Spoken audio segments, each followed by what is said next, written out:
नमस्कार, मैं हूं रत्ना और आप देख रहे हैं सी न्यूज़ भारत। वक्त हो गया मध्य प्रदेश बुलेटिन का। बात होगी इंदौर की, जहां IATV एजुकेशनल एकेडमी में वार्षिक खेल महोत्सव हर्षोल्लास और खेल भावना के साथ आयोजित किया गया। अगली खबर भी इंदौर से है, जहां रेट्रो कार्निवल सीजन 11 का भव्य आयोजन दस्तूर डिलाइट में सफलतापूर्वक संपन्न हुआ। ऐसी तमाम खबरों पर विस्तार से चर्चा करेंगे। जिला मुख्यालय से वास्तु पूज्य तारक धाम जैन मंदिर में शनिवार और रविवार के दरमियान 2 अज्ञात बदमाश CCTV फुटेज में मंदिर परिसर की बाउंड्री वॉल से कूदकर मंदिर में दाखिल होते हुए दिखाई दिए और इसके बाद वो 3:35 पर मंदिर के अंदर पहुंचे, जहां उनके द्वारा मंदिर की 2 दान पेटियों में से करीबन 1 लाख रुपए की संभावित नकदी चुराते नजर आए और फिर रफू चक्कर हो गए। इसके बाद जब सुबह मंदिर पुजारी चौकीदार मंदिर पहुंचे तो उन्होंने मंदिर के दरवाजे सहित दान पेटियों का ताला टूटा हुआ देखा, जिसके बाद उनके द्वारा समाजजनों सहित कोतवाली पुलिस को सूचना दी, जिसके बाद पुलिस मौके पर पहुंची और CCTV फुटेज के आधार पर जांच में जुटी है। आगरमालवा से सी न्यूज़ संवाददाता आशा अहमद कुरैशी की रिपोर्ट। खंडवा रोड स्थित BM कॉलेज मैदान में राजीव गांधी प्रौद्योगिकी विश्वविद्यालय भोपाल की नोडल स्तरीय फुटबॉल स्पर्धा के फाइनल में IIST इंजीनियरिंग ने एक्रोपोलिस इंजीनियरिंग को 1-0 से हराकर खिताब अपने नाम किया। विजेता और उपविजेता टीम के खिलाड़ियों को पुरस्कार वितरित किए गए। कार्यक्रम का संचालन डॉक्टर धर्मेंद्र सोलंकी और प्रोफेसर उमेश अटनेरिया ने किया, जबकि डिप्यूटी नोडल अधिकारी अलंकार रायकवार ने जानकारी दी। BM ग्रुप ऑफ इंस्टीट्यूशन की vice chairperson doctor Reena Sharma और अंतर्राष्ट्रीय महिला फुटबॉलर अभिप्रिया वर्मा ने अतिथियों का स्वागत किया और डॉक्टर संजय माहेश्वरी और डॉक्टर वीरेंद्र वर्मा विशेष अतिथि रहे। RGPV द्वारा जो नोडल लेवल फुटबॉल टूर्नामेंट है, आज उसका फाइनल मुकाबला था। बहुत अच्छा मुकाबला हुआ है और आप यहाँ उपस्थित रहिए, पूरा मैच आपने देखा, क्या कहना चाहेंगे इसको लेकर? आज दोनों ही टीमों ने बहुत अच्छा खेला। एक्रोपोलिस और ISD ने, दोनों के बीच ही बहुत कड़ा मुकाबला था। समझ में नहीं आ रहा था कि कौन विन करेगा, पर फाइनली एक्रोपोलिस जीता और उन्होंने बहुत अच्छे से BM कॉलेज ग्राउंड में खेला। क्या कहना चाहेंगे विद्यार्थियों के लिए, क्या संदेश है, क्योंकि शिक्षा के साथ में खेल भी बहुत जरूरी है, क्या कहना चाहेंगे? किसी भी बच्चे के संपूर्ण विकास के लिए या व्यक्तित्व के संपूर्ण विकास के लिए खेल और शिक्षा दोनों ही अपना परस्पर महत्व रखते हैं। मेरा मानना है कि खेल से बच्चे का केवल मानसिक और शारीरिक विकास भी होता है, इसके साथ ही जो बच्चा खेलता है वो बच्चा अपने आप में उसका संपूर्ण विकास होता है। वो उसके अंदर बहुत सारी क्वालिटी की इम्प्रूवमेंट होती है। लाइक आप जैसे देखें तो वो फोकस रहता है, अपने करियर के प्रति फोकस रहता है, उस टीम वर्क में खेलना सीखता है, बहुत सारे गुणों का विकास उसके अंदर होता है। आपका परिचय दीजिए। मैं doctor Reena Sharma, BM group of colleges. मुख्य अतिथि ग्रुप में आमंत्रित किया, क्या कहना चाहेंगे? मेरे लिए बहुत खुशी की बात है कि मुझे आज यहाँ पर एज अ चीफ गेस्ट बुलाया गया। दोनों टीमों ने बहुत अच्छा खेला। फुटबॉल एक ऐसा गेम है जो सभी को पसंद है और दोनों टीमों ने बहुत अच्छा खेला है। एक्रोपोलिस एक टीम को जीतना था और एक्रोपोलिस ने बहुत अच्छा खेला और एक्रोपोलिस जीती हैं। और हम सभी को कुछ ना कुछ, कोई नॉट जस्ट फुटबॉल पर कोई किसी ना किसी स्पोर्ट में इन्वॉल्व रहना चाहिए, क्योंकि हमारी लाइफ में डिसिप्लिन आ जाता है जब हम कोई गेम खेलते हैं। तो इसलिए मैं चाहती हूँ कि सब फुटबॉल या फिर किसी न किसी गेम से जुड़े रहें। BM कॉलेज हमेशा शिक्षा के साथ में खेल को बढ़ावा देता रहा है, आप क्या कहना चाहेंगे इसको लेकर? बहुत अच्छी बात है कि BM कॉलेज यहाँ पे टूर्नामेंट को ऑर्गेनाइज करा रहा है, क्योंकि जब ऐसे टूर्नामेंट्स ऑर्गेनाइज होते रहते हैं तो बच्चों को मोटिवेशन मिलता है कि नहीं, हमें प्रैक्टिस करना है, खेलना है, कि हमको आगे जाके किसी टूर्नामेंट में पार्टिसिपेट करने को मिलेगा और फिर सर्टिफिकेट मिलते हैं तो बच्चे उससे मोटिवेट होते हैं, मेडल्स मिलते हैं तो वो बच्चे खुद ही प्रेज होते हैं। तो इसलिए thank you to BM college, thank you to sir Solanki sir and Reena ma'am for organising the tournament. And introduction दीजिए। I am Abhipriya Verma and I belong to Verma family. हमारा पूरा स्पोर्ट्स का बैकग्राउंड है, फुटबॉल बैकग्राउंड है। Right from my grandfather, he was also a footballer, then my uncle, my father, then me myself now. I have played on an international level for Pacific School Games. So, and currently I'm working in Delhi College as a football and swimming teacher. Thank you. Most welcome. RGPV university को धन्यवाद देना चाहता हूं, जिन्होंने हमारे BM group of institution पे भरोसा किया। और आपने देखा होगा निश्चित हमने इतना अच्छा एक फुटबॉल टूर्नामेंट ऑर्गेनाइज किया है, जिसमें सभी इंदौर नोडल की सभी टीमों ने भाग लिया और फाइनली एक्रोपोलिस उसमें विन हुआ। आपका परिचय दीजिए। मैं doctor Dharmendra Solanki, principal BM college of pharmaceutical education and research. Indore से सीनू संवाददाता राकेश रायकवार की रिपोर्ट। इंदौर के आईएटीवी एजुकेशनल एकेडमी देव गुराड़िया में वार्षिक खेल महोत्सव 2025 हर्षोल्लास और खेल भावना के साथ आयोजित किया गया। उद्घाटन समारोह में मुख्य अतिथि सुभाष चंद्र राठी और विशिष्ट अतिथि सतीश गुप्ता, अशोक अग्रवाल, चंद्र प्रकाश जैन, मीना जैन और अरुण अग्रवाल मौजूद रहे। समारोह का शुभारंभ विद्यार्थियों के भव्य मार्च पास्ट, खेल मशाल प्रज्वलन और खेल शपथ ग्रहण के साथ हुआ, जिसका निर्देशन NIH coach Ashok Yadav, sports coordinator Deep Kumar Patel, Manjeet Singh और राजेंद्र लश्करी ने किया। मुख्य अतिथि ने खेलों से अनुशासन, आत्मविश्वास और टीम भावना के विकास पर जोर दिया। प्राचार्य शुभा रंजन चटर्जी ने विद्यालय की शैक्षणिक और खेल उपलब्धियों पर प्रकाश डाला, जबकि उप प्राचार्य सारिका शर्मा ने विद्यार्थियों को खेल भावना के साथ प्रतिस्पर्धा करने के लिए प्रेरित किया। कार्यक्रम का मंच संचालन विद्यार्थियों ने किया और समन्वय सुनील पटेल ने किया।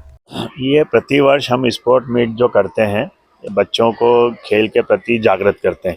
हर बच्चा जब तक कोई माँ के पेट से सीख के आता नहीं, जब स्कूल में आके जब बच्चों को दूसरे बच्चों को खेलता हुआ देखते हैं तो उनमें उत्साह बढ़ता है और वो उस खेल के प्रति जागृत होते हैं। इसी सिलसिले में हमारे पास आज हॉकी के अंदर जो हम स्कूल के अंदर हॉकी चालू करी है, उसके अंदर आज 200 से 250 बच्चे जो छोटे से लेके बड़े तक आज इसके अंदर सीख रहे हैं। उसके अंदर अशोक जी यादव सर और नेगी सर का बहुत बड़ा योगदान है। उसकी वजह से हम स्टेट के अंदर गोल्ड मेडल और बॉयज़ में और गर्ल्स के अंदर लेके आए हैं, और वेस्ट जोन के अंदर भी हम जाके ब्राउन मेडल लेके आए, वो हॉकी की वजह से। ये बच्चे जो देखते हैं, छोटे छोटे खेल देखते हैं, तो उससे उनको बहुत ज़्यादा प्रेरणा मिलती है। और अभी एक अचीवमेंट और हमारे स्कूल को मिला है कि हमारे स्कूल का छात्र शुक्ला है, वो आज गोल्ड मेडल जीत के आया 60 kg के अंदर बॉक्सिंग में, और वो आज हमारे बच्चों को कोचिंग भी कर रहे हैं। इसी स्कूल को वो कोचिंग दे रहे हैं। आपका परिचय दीजिए। Satish Gupta, IATV educational academy secretary. नहीं, आज के जो हमारे स्कूल का जो खेल कूद का जो कार्यक्रम होता है वो बहुत ही कॉम्पिटिटिव और सुंदर होता है, जो बच्चों को बहुत प्रोत्साहन देता है। बच्चे खेल की पढ़ाई तो करते ही हैं, और खेल में भी उनका होना बहुत ज़रूरी है, और इससे उनका आपस में गैदरिंग बढ़ता है और आपस में सब दोस्ताना व्यवहार उनका होता है। तो ये बहुत अच्छी बात है और बड़ा गर्व की बात है हमें कि हमारे स्कूल में इतना अच्छा कार्यक्रम प्राचार्य महोदय इतनी मेहनत से, इनका स्टाफ इतनी मेहनत से करता है। बहुत हमें गर्व होता है। और राष्ट्रीय स्तर पे भी हमारे क्रिकेट में, खो खो में, कबड्डी में, स्कूल ये स्टेट स्तर पर, राज्य स्तर पे भी काफ़ी अवार्ड यहाँ पे लाए गए हैं। तो ये बहुत हमें गर्व लगता है। स्कूल जो एजुकेशन के साथ में स्पोर्ट्स एक्टिविटी को बढ़ा रहा है, लगातार बढ़ाते जा रहा है, क्या कहना चाहेंगे? बहुत अच्छा एक प्रयास लगातार बढ़ाया जा रहा है, पर उसमें भी पढ़ाई में भी अव्वल है जी। पढ़ाई में भी हमारे स्कूल की कोई वो बात है कि शिक्षा के मामले में बहुत आगे है, और उतना ही ध्यान खेल में भी रखते हैं। और सारी व्यवस्था जो हमारा मैनेजमेंट है पूरा सहयोग करता है स्कूल को। आपका परिचय दीजिए। सुभाष राठी, उपाध्यक्ष इंदौर रन्ना तिलंगा परिसंघ शैक्षणिक ट्रस्ट। देख रहे हैं एनुअल स्पोर्ट्स मीट का शुभारंभ हुआ बहुत जोरदार तरीके से। क्या कहना चाहेंगे, किस तरह से 4 दिवसीय मीट चलने वाली है?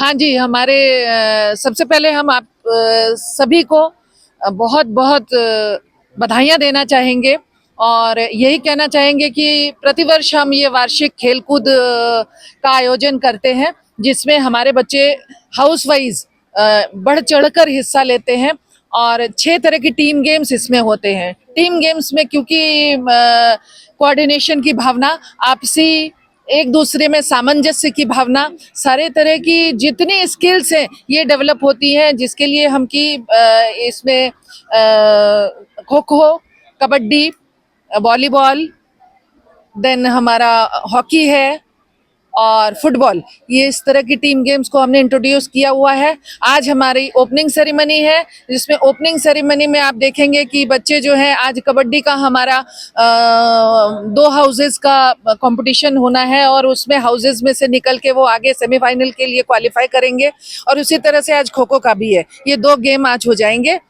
और हमारे इसमें बच्चों में एक ऐसा उत्साह रहता है कि इसमें बच्चे कभी भी एब्सेंट नहीं होते हैं। गेम्स के प्रति इतना रुझान है इन बच्चों में कि ये एब्सेंट नहीं होते, और बाकी दिनों में एक बार को हो सकता है वो बीमारी की वजह से नहीं आए, पर इसमें बीमार होते हैं तो भी स्कूल आ जाते हैं। बच्चों ने बहुत अच्छा मार्च पास्ट का प्रदर्शन किया, क्या कहना चाहेंगे, कितनी अच्छी तैयारियां की थी? हाँ जी, इसके लिए तो हमारा करीब 4 दिनों से इसकी तैयारी चल रही थी मार्च पास्ट की, क्योंकि हम बेस्ट मार्च पास्ट जिन बच्चों की टीम का होता है उनको हम पुरस्कृत भी आज करते हैं। अतिथि के रूप में कौन उपस्थित? आज अतिथि के रूप में हमारे ही संस्था के इंदौर अनाज तिलहन व्यापारी शैक्षणिक न्यास के उपाध्यक्ष श्री सुभाष चंद्र जी राठी उपस्थित है हमारे साथ। मैं चाहूंगी कि आपका परिचय दीजिए। मैं शुभा रंजन चैटर्जी, इन IETV एजुकेशनल एकेडमी की प्राचार्य। इंदौर से सीनियर संवाददाता राकेश रायकवार की रिपोर्ट। इंदौर के एयरपोर्ट रोड स्थित गोधा सोगानी सॉलिटेयर कॉलोनी के विकास को लेकर विवाद अब भू माफियागिरी और ब्लैकमेलिंग के गंभीर आरोपों के साथ प्रशासनिक रिकॉर्ड में भी सामने आया है। सोगानी परिवार ने बताया कि अगस्त 1994 में खरीदी गई कृषि भूमि पर वैध और न्यायालयीन संरक्षण प्राप्त कॉलोनी विकास कार्य शुरू हुआ, लेकिन कथित भू माफिया लोकेश जैन ने 18,000 वर्ग फीट भूमि पर झूठा दावा कर अवैध लाभ लेने की कोशिश की। राजस्व जांच में स्पष्ट हुआ कि लोकेश के दावे का कोई वैधानिक आधार नहीं है और भूमि पर अतिक्रमण या नियम विरुद्ध गतिविधि नहीं पाई गई। इसके बावजूद दबाव और छंद प्रचार जारी है, जिससे विकासकर्ता मनीष गोधा की सामाजिक छवि को नुकसान पहुंचाने का प्रयास किया जा रहा है। सोगानी परिवार ने सभी दस्तावेज प्रशासन और पुलिस को सौंपे हैं और भू माफियाओं और ब्लैकमेलर्स के खिलाफ कड़ी कार्रवाई की मांग की है। छोटा बांगड़दा की इस जमीन को लेकर कथित लोकेश जैन ने एक आरोप लगाया है कि यहाँ पर सरकारी जो काकड़ है उसको भी बेच दिया गया है। क्या कहना चाहेंगे, आपकी जमीन यहीं पर है? बंधु, मैं इस संबंध में ये बताना चाहता हूँ कि ये जमीन सोगानी परिवार और उनके परिजनों द्वारा 1994 में खरीदी गई। इस जमीन को क्रय करने के बाद लगभग 30 साल से ये जमीन हमारे कब्जे में है। इस पे न तो किसी का विवाद है, न कोई सरकारी जमीन है। इसमें को हमने 2023 में मनीष गोधा जी को डेवलपमेंट करने के लिए जमीन दी थी।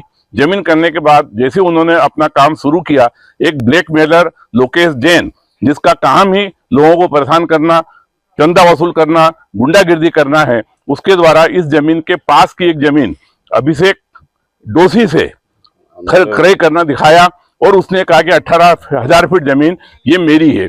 इस संबंध में 2-3 बार उसने तहसील कार्यालय में और अन्य ऑफिसों में सीमांकन के लिए आवेदन दिया। तीनों बार सीमांकन में पाया गया कि लोकेश की कोई जमीन यहाँ पर नहीं है और ये जमीन हमारे पास में जो श्रीजी विला कॉलोनी है उनके हिस्से में आती है। ये जमीन उनके हिस्से की है। तो हमारी भी जमीन उसमें। उसके थकने के बाद उसने फिर नया मुद्दा उठाया, सिर्फ हमको परेशान करने के लिए, गुंडागिर्दी करने के लिए, दादागिरी करने के लिए कि ये जमीन इसमें सरकारी जमीन आती है। यहाँ पर एक भी इंच सरकारी जमीन पर हमने न कब्जा किया है, न कोई प्लॉटिंग की है, न 1 इंच जमीन इसमें से किसी को बेची गई है। ये पूरी जमीन आज भी ऐसी की ऐसी ही है और हमारा डेवलपमेंट का काम भी अभी यहाँ पे नहीं चल रहा है। माननीय जो तहसीलदार हैं यहाँ के, उन्होंने भी यहाँ निरीक्षण किया है और वो भी पाया है कि यहाँ सरकारी जमीन पर भी अतिक्रमण नहीं है। क्या कहना चाहेंगे, आप भी मौके पे? बिल्कुल, तहसीलदार साहब ने जो बात कही है बिल्कुल सही कही है कि इस जमीन पर 1 इंच भी हमारा अतिक्रमण नहीं है। माननीय मनीष जी गोधा एक लब्ध प्रतिष्ठित व्यक्ति है, पूरे भारतवर्ष में उनकी प्रतिष्ठा है, जैन समाज में एक बहुत बड़ा नाम है। वो उनके नाम को इनकेस करने के लिए, बदनाम करने के लिए वो ये सब हथकंडे धंधे अपना रहा है। क्या लोकेश जैन किसी प्रकार का कोई ब्लैकमेलिंग का मामला उनका? उसके खिलाफ बहुत सारे, हमने कोर्ट में भी इस संबंध में आवेदन दिया था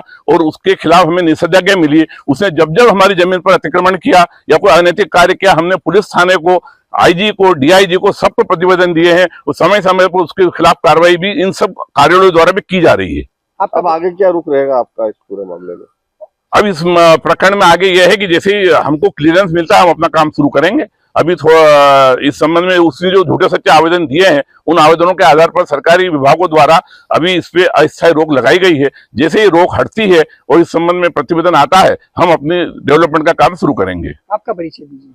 मैं TK वेद हूँ और ये जमीन मेरे लड़के के नाम पे है। हमारे श्री देवेंद्र सोगानी, महेश सोगानी, संदीप सोगानी और पराग सोगानी, ये सब और देना चाहता हूँ कि जब जमीन की सीमांकन के लिए लोकेश ने आवेदन दिया तो ये पाया गया कि जो हमारी जमीन रजिस्ट्री हुई है उससे भी कम है और कुछ जमीन हमारी श्रीजी विला के एरिया में गई हुई है। इसके संबंध में हमारे पास डॉक्यूमेंट है, प्रमाणित प्रतियां हैं, उस संबंध में भी कार्रवाई की जाएगी। क्षेत्र में किसी व्यक्ति ने एक आरोप लगाया था कि बिल्डर जो है मनीष गोधा और इन लोगों के माध्यम से सरकारी जमीन पर कॉलोनी काट दी गई है, कुछ सरकारी जमीन पर कब्जा किया गया है। क्या कहना चाहिए?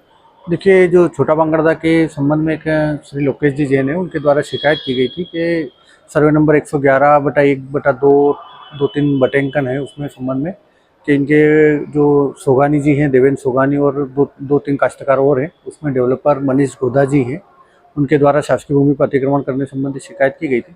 चूँकि उसमें मेरे द्वारा भी मौका निरीक्षण किया गया था, तो उनके द्वारा जो टीएनसीपी प्रस्तुत की गई है, तो टीएनसीपी में जो उनको अप्रूवल दिया गया उसके मान से तो वो सही है, बट मौके पर भी जो शासकीय है उस पर अभी किसी प्रकार का ऐसा कोई निर्माण नहीं हुआ है और ना प्लॉटिंग दिखी है। मेरे द्वारा कल ही निरीक्षण किया गया था, और जो संबंधित डेवलपर है उनके द्वारा भी सभी दस्तावेज दिए गए हैं। वो श्रीमान कलेक्टर महोदय से भी मिले थे उस संबंध में, और जो टीएनसीपी है उनसे भी जाँच रिपोर्ट चाही गई है, तो ताकि वस्तु स्थिति क्लियर हो सकेगी। लोकेश जैन ने आरोप लगाया कि शासकीय भूमि जो है वो लगभग 25,000 स्क्वायर फीट जमीन को बेचा गया है। क्या मौके पे ऐसा कुछ अतिक्रमण वगैरह नहीं? जैसे मौके पे अभी कोई अतिक्रमण ऐसा विशेष रूप से नहीं है, कुछ भी केवल एक कंटेनर है और 2 चूरी के ढेर रखे हुए हैं, मतलब प्लॉटिंग टाइप ऐसा तो कुछ नहीं, मुझे भी मेरे द्वारा निरीक्षण किया गया था तो ऐसा तो कुछ नहीं दिखा है। और शासकीय भूमि पर यदि संबंधित कोई भी हो, मतलब अतिक्रमण तो नहीं करेंगे और न करने देंगे किसी को। मतलब ये लोग सही है जिनका भी निर्माण। देखिए, अभी जो उनके द्वारा जो टीएनसीपी की जो कागज पेश किए गए थे, टीएनसीपी के मान से तो जो टीएनसीपी स्वीकृत हुई है उसके हिसाब से वो सही है, बट पुनः फिर भी परीक्षण कर रहे हैं ताकि किसी प्रकार का कोई शासकीय भूमि के संबंध में खुर्द-बुर्द न हो। आपका परिचय दीजिए। नारायण नंदेड़ा, तहसीलदार मल्हारगंज। इंदौर से सीनू संवाददाता राकेश रायकवार की रिपोर्ट। इंदौर में दस्तूर डिलाइट में आयोजित रेट्रो कार्निवल सीजन 11 ने मनोरंजन, उत्साह और पारिवारिक खुशियों से भरा यादगार माहौल बनाया। हजारों परिवारों ने drawing, talent hunt, master chef, Rubik's cube, sack race जैसी प्रतियोगिता और इंटरैक्टिव गेम्स का आनंद लिया। 50 से अधिक प्रदर्शनी स्टॉल्स, फूड और lifestyle zone, grand tambola, free magic show और सेंटा क्लॉज से मुलाकात ने बच्चों और बड़ों दोनों के लिए उत्सव को और रंगीन बनाया। और हम देख रहे हैं दस्तूर डिलाइट में रेट्रो इवेंट आयोजित किया गया। क्या इवेंट है, किस तरह का इवेंट है ये? सो रेट्रो कार्निवल हम लोग सीजन 11 साल से करवा रहे हैं। सो यहाँ पर आप देख सकते हैं 100+ एक्टिविटीज, फूड, गेम्स, लाइफस्टाइल, बच्चों की कितनी सारी कॉम्पिटिशंस हो रही है, जैसे drawing competition, sack race, master chef, little master chef, then Rubik's cube, बहुत सारी competitions, tambola, magic show. So इतनी एक्टिविटीज है कि अगर बच्चा सुबह आता है तो सीधे रात को भी मम्मा को खींच के ले जाना पड़ता है कि घर चलो। सो हम लोग 10 साल से सिर्फ एक ही रीजन से कर रहे हैं कि बच्चे बड़े, इट्स अ फैमिली कार्निवल, सब इसको एंजॉय करें और मजा आए सभी को। यहाँ पर विभिन्न स्टॉल्स दिखाई दे रहे हैं। लगभग कितने स्टॉल्स यहाँ पर लगे? यहाँ पर आप जैसे देख सकते हैं 60 से 65 स्टॉल्स हैं एंड 100+ एक्टिविटीज है। स्टॉल्स में खाने पीने की भी कुछ खास चीजें दिखाई दे रही है। खाने पीने की तो इंदौर में इतने शौकीन है कि यहाँ पर आप जो नाम लेंगे वो अवेलेबल है। बच्चे बड़ा एंजॉय कर रहे हैं क्रिसमस को। क्या कहना चाहिए? बच्चों को क्या चाहिए? बच्चों को चाहिए फन भी हो, मस्ती भी हो, फूड भी हो, हर चीज अगर यहीं अवेलेबल हो तो फिर कहीं और क्यों जाना। इसीलिए रेट्रो कार्निवल सीजन 11 होता आ रहा है और होता आ रहेगा। And I am from Vaniya's dance planet. दोपहरी में यहाँ पर बड़ी संख्या में लोग दिखाई दे रहे हैं। शाम और रात का आलम कुछ अलग होगा। क्या कहना चाहिए? शाम को 4 बजे बाद तो it will be jam packed. तो मोस्ट ऑफ द पेरेंट्स सोचते हैं कि हम लोग दिन में ले जाएं बच्चों को तो थोड़ा सा हम लोग को क्राउडेड कम मिलेगा। 4 बजे बाद तो बहुत मतलब मैजिक शो होने वाला, तंबोला होने वाला, जब तक तो बिल्कुल मतलब full on actual carnival vibes आने वाली है। एंट्री को लेकर कोई चार्जेस वगैरह लिया जा रहा है? एंट्री के लिए हम लोग चार्जेस रखते हैं सो दैट एक तो खराब क्राउड ना आए, अच्छा रिफाइंड क्राउड रहे। सो बेसिकली उसमें उन लोगों को फ्री मैजिक शो मिल रहा है, यूनिक कैरेक्टर्स से मीट एंड ग्रीट मिल रहा है, बहुत सारी एक्टिविटीज है। So it's like a free entry types. आपका नाम? कॉम्पिटिशन में हम लोगों का सबसे पहले ड्राइंग कॉम्पिटिशन, फिर मास्टर शेफ, फिर sack race, talent hunt, RJ hunt हो रहा है हमारा बिग एफएम के साथ, फिर Rubik's cube competition, talent hunt हो रहा है। तो इतने सारे कॉम्पिटिशन है back to back. Nidhi Agarwal, owner of Vaniya's dance planet. Indore से सीनियर संवाददाता राकेश रायकवार की रिपोर्ट। उज्जैन के नागझिरी इंडस्ट्रियल एरिया स्थित ओमकार केमिकल फैक्ट्री पर मजदूरों ने गंभीर आरोप लगाए हैं। फैक्ट्री से निकलने वाले केमिकल और रात 12 बजे के बाद छोड़ी जाने वाली जहरीली गैस से सैकड़ों मजदूर बहरे हो चुके हैं, जबकि आसपास के जनजीवन पर बुरा असर पड़ रहा है। शिवलाल बोड़ाना के नेतृत्व में 100 से 150 मजदूर नारायण यादव के पास पहुंचे और शिकायत की। प्रभावित मजदूरों का कहना है कि फैक्ट्री में लंबे समय तक काम करने से कई मजदूरों की सुनने की क्षमता खत्म हो गई। बहरे होने के बाद उन्हें नौकरी से निकालकर बेरोजगार कर दिया गया। रात में जहरीली गैस छोड़ने से आसपास के इलाके में लोग बीमार पड़ रहे हैं। मजदूरों ने शिवलाल बोड़ाना के नेतृत्व में एकजुट होकर नारायण यादव से कार्रवाई की मांग की है। ये मामला उज्जैन के औद्योगिक क्षेत्र में प्रदूषण और मजदूर स्वास्थ्य की अनदेखी को उजागर करता है। बता दें कि पहले भी क्षेत्र में फैक्ट्रियों से केमिकल प्रदूषण की शिकायतें आती रही हैं, लेकिन इस बार मजदूरों का सीधा आरोप फैक्ट्री प्रबंधन पर गंभीर स्वास्थ्य क्षति का है। इसमें काम कर रहा था 2021 से काम कर रहा था वहाँ, तो धीरे धीरे कान में सीटी बजने लगी, फिर धीरे धीरे वहाँ सुनाई कम देने लगी। अब मैंने क्या यहाँ घर किस्त से ले रखा है, फाइनेंस करवा रखा है, तो मैं बंद नहीं हो सकता, इसलिए बंद नहीं हुआ। फिर धीरे धीरे सर को बोला तो उन्होंने बोला ये आपकी प्रॉब्लम है, आपको काम करना है तो करो, नहीं तो बंद हो जाओ, कंपनी की तरफ से कोई सुविधा नहीं मिलेगी। कौन सी कंपनी है ये ओमकार केमिकल नागजिरी। क्या चाहते हैं आप लोग? आप लोग क्या? हम कुछ नहीं, हमारा इलाज हो जाए, जो दिक्कत हुई है, और अब 2 साल से घर बैठे उसका भी कुछ हो जाए। मेरा तो घर भी बिक गया, ये पाँव टूट गया, अल्लाह, वो कंपनी में एक्सीडेंट हो गया था, नाक में लगी थी, नाइट्रोजन सिलेंडर फट गया था। तो इलाज के दौरान, इलाज तो उन्होंने कंपनी नहीं करा, पर इलाज के दौरान कुछ कमर में इंजेक्शन गलत लगे तो उससे मेरा हिप खराब हो गया। तो अभी एक हिप रिप्लेसमेंट करवा लिया, एक पाँव का और बाकी है। तो मैं तो चल फिर भी नहीं पा रहा, मेरा घर भी बिक गया उस चक्कर में, काम नहीं कर पा रहा। जी, क्या नाम है आपका? वासुदेव सोलंकी। में ओंकार केमिकल फैक्ट्री चल रही है और उसमें जो ये मजदूर जितने खड़े हैं ये लगभग 30-40 तो अब है, पर इस तरह के करीब 150 से 200 मजदूर जो कि वहाँ काम करते थे 3-3 वर्षों से, और इनको केमिकल के कारण सुनाई देना बिल्कुल बंद हो गया है और ये 80 से 85% सुनना बंद हो गया। और कोई हैंडीकैप्ड भी हुए हैं, इनको ना तो फैक्ट्री के मालिक कोई सहयोग कर रहे हैं और न ही इनका इलाज करा रहे हैं और नौकरी से अलग निकाल के भगा दिया है। जी भाई साहब, कहीं इस चीज़ को लेकर आपने शिकायत की है क्या? इन लोगों ने कई थाने पे और कलेक्ट्रेट में कई शिकायतें की थी, पर इनकी चूंकि ये लोग गए हैं, इनकी कहीं सुनवाई नहीं हुई। इसको हम लोग सभी जन आक्रोश के रूप में धरना प्रदर्शन करेंगे और अगर फिर भी सुनवाई नहीं होती तो हम अफसरों से, कलेक्टर और इनसे बात करेंगे। फिर भी अगर सुनवाई नहीं होती है तो हम माननीय मुख्यमंत्री जी से सबको मिलाकर इनका हक दिलाने के लिए, इनका इलाज करने के लिए, इनको नौकरी फिर से वापस ले, इसके लिए इकट्ठे करेंगे और धरना प्रदर्शन करेंगे। क्या इनको नौकरी से निकाल दिया गया है? हाँ, नौकरी से निकाल दिया, क्योंकि अब इनको कोई ना तनख्वाह देते हैं, सुनाई देता नहीं, तो काम करना थोड़ा मुश्किल हो रहा है। और सभी इनके कर्मचारी लगभग 25 से 35 साल की उम्र के हैं, तो इनका जीवन उस फैक्ट्री में काम करने से बर्बाद हो गया और ये स्वतः ही काम छोड़ के घर बैठे हैं।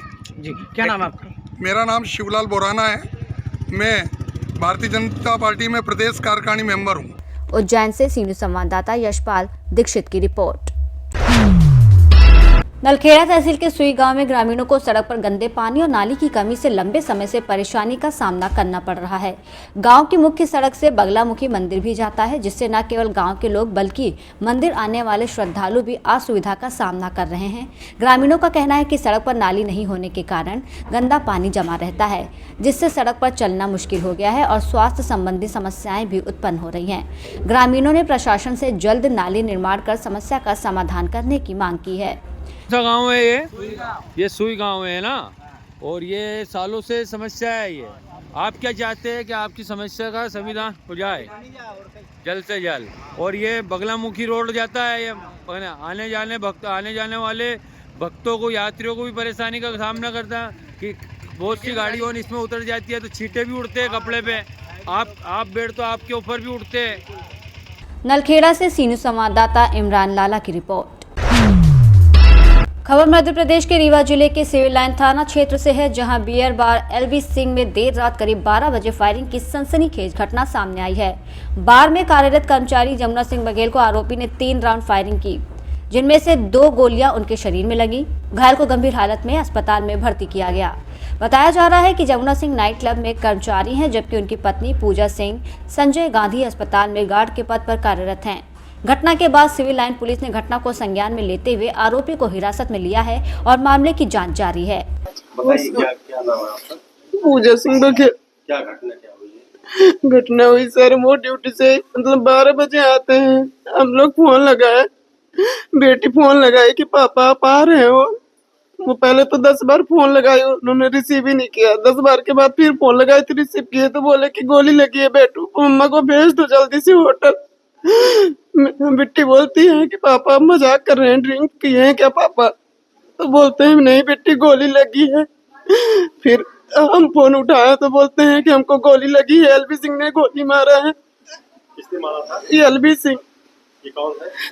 ये वो बियर हाउस का मालिक है।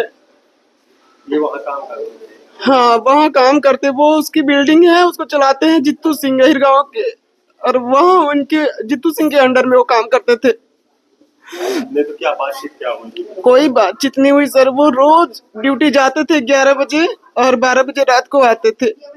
कभी 12:30 होता था, कभी 12 होता था, लेकिन वो अच्छे से ड्यूटी से आते थे। लेकिन जब कल हम गए वहाँ, जब हमको बुलाया गया, वो बोले कि आ जाओ, जब हम दौड़ते हुए गए तो उनको लबारिश की तरह से फेंक दिए थे। फिर हम राजीव तिवारी भैया को फोन किए, मंत्री जी कहाँ, तो फिर राजीव तिवारी भैया भेजे पुलिस वालों को, तो पुलिस वाले फिर हम मिलके लेके आए हैं 7 नंबर में। कोई विवाद हुआ था? कोई विवाद नहीं सर, हम लोगों की किसी से विवाद नहीं। हम तो खुद ही 15 साल के बाद सिंगरौली से लौटे हैं। रीवा से सीनियर संवाददाता अर्जुन तिवारी की रिपोर्ट। बुलेटिन में फिलहाल इतना ही। देश और दुनिया की तमाम बड़ी खबरों के लिए देखते रहिए सी न्यूज़ भारत।